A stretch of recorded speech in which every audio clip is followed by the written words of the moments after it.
Hey, I'm John Cannell, and today on Preppy Kitchen we're making some delicious, crisp, melt-in-your-mouth butter cookies. So let's get started. Into the bowl of your stand mixer, we're gonna add 1 cup or 226 grams of room temperature unsalted butter. So this is nice, and it's room temperature on a summer's day with the air conditioning off. Depending on where you live, that might be melted butter, so soft butter, please. To my butter, I'm adding 1/2 cup or 100 grams of granulated sugar. Butter cookies are so delicious in part because of that crisp, buttery texture, but also because they're not too sweet. Just enough sugar to keep you going, like, I want some more. For contrast, 1/2 teaspoon of salt. Mix it up on medium until it's nice and fluffy. I would say about 3 minutes. While that's mixing up, I'm gonna separate my 2 eggs. I'm only gonna use the yolks. It'll give me beautiful richness and a little bit of structure. 1 and 2.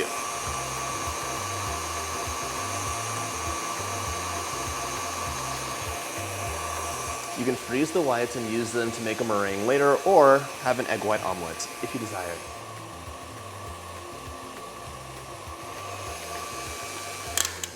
My butter looks nice and fluffy. A wonderful sugary cloud. 2 egg yolks in.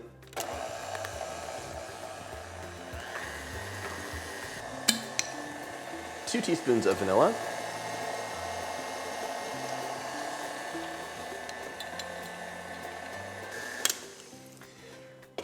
Rich and golden in the inside, pale and white on the outside. It's time to scrape your bowl down. I think butter cookies are a Danish invention, and they became very popular in the 20th century, in part because of those delicious tins of butter cookies that you could buy that are part of everyone's childhood, whether there were cookies inside or they were used for storage. By the way, if you like my videos, hit that subscribe button. There's 2 new long form and 2 short form videos every week. Before I move on, I'm gonna measure my flour out, so I'm using the exact amount needed. It's 2 cups, but that is not 2 cups of scooped flour. That would give you a dense, dry cookie. To measure your flour out, you would never do this in scoop, because when you do that, that's 173 grams. You want 120, so 2 cups is 240 grams. If you don't have a scale, it's an excellent birthday present to yourself, but here's what you do. You fluff your flour up in the bag or the canister, then you sprinkle it in to your measuring cup until it's nice and full, and then you just level it off. There we go. And that is about 120 grams. Now we can add our flour in. You'll notice there is no leavening agent here, so all we can rely on in this recipe is the air we pumped into the butter and sugar to give us a bit of lightness. Mix this until it is just combined or almost combined. Mix on low. Perfect. So I have a little bit of flour hanging out here and there, but I'm gonna use my spatula and finish this off. So scrape the bowl down and give it one final mix. Keep the bowl scraped down with your spatula and a couple turns. And you'll find a few pockets of some crumbly nonsense and butter, and you'll just fix that by mixing. This looks great. However, if we popped it into the oven, it would be a puddle. We need to chill this dough, but first we're gonna shape the dough. I think the easiest way to get your, I think the easiest way to shape your dough is to do it all on plastic wrap or parchment paper. So transfer your dough out.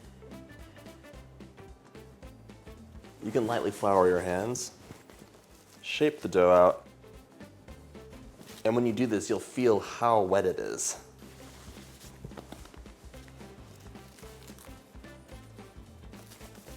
There we go. That looks horrible, but it's basically there.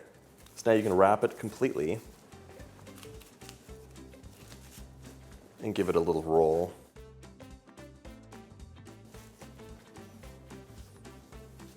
The dough is super soft right now, and what you'll notice is if you shape the top, the bottom is flat, which is kind of annoying because you want these to be little coins that you're gonna cut later on. My simple hack for this is just to have an empty paper towel roll. If you have a baguette pan, you could also use that, but most of us don't. Cut this down the middle. This is what I do for all the cookies that have to get rolled.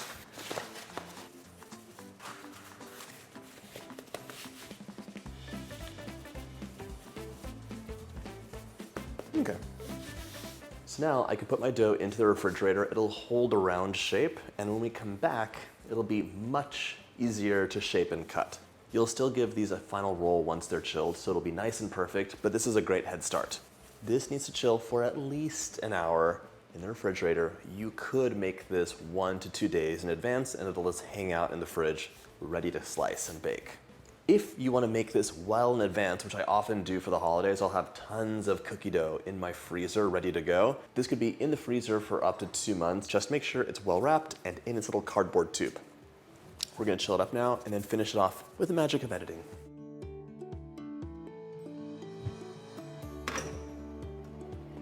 Fresh out of the fridge, this is looking good, but a little bit oval shaped, so feel free to just give it a bit of a roll in the plastic or parchment paper. Grab some granulated or sanding sugar. Sanding sugar is just bigger crystals of sugar. It's more sparkly, more crunchy. Perfect for desserts.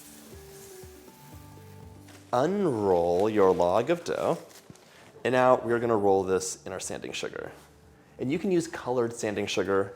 You could make your own colored sanding sugar as well.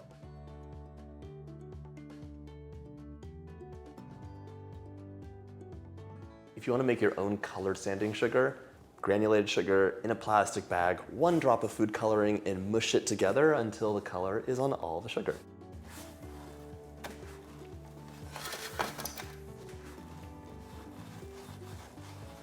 Completely covered in sanding sugar. Now, pop it onto a cutting board, and we're gonna slice this into coins. I'm aiming for about 1/2 inch. Doesn't really matter as long as the cookies are uniformly the same size.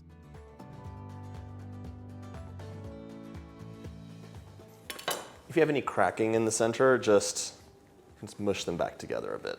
That's totally fine. These smell so good. You can just, all that butter and vanilla. Once sliced, place your cookies onto a baking sheet about 1.5 or 2 inches apart, and we're gonna bake these at 350 for 10 to 12 minutes until they are just taking on some golden color. Your butter cookies will last 3 to 5 days at room temperature, 2 weeks in the fridge, or for 2 months if frozen. In you go.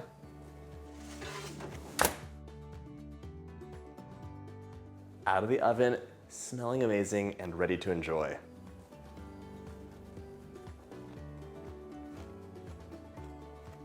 Soft, melt in your mouth, crispy on the outside, and just a classic, delicious flavor.